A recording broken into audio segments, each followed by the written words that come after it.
You are looking at Julian's pronunciation guide, where we look at how to pronounce better some of the most mispronounced words in the world, like this other curious word. But how do you say what you're looking for today?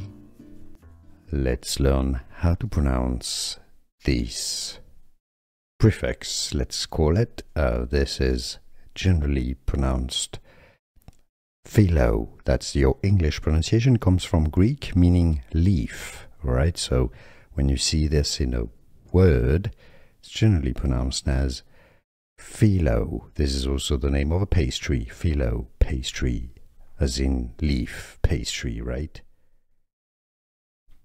Let's learn how to pronounce this prefix, let's call it. This is generally pronounced phyllo. That's your English pronunciation, comes from Greek meaning leaf. Right, so when you see this in a word, it's generally pronounced as phyllo. This is also the name of a pastry, phyllo, pastry, as in leaf, pastry, right?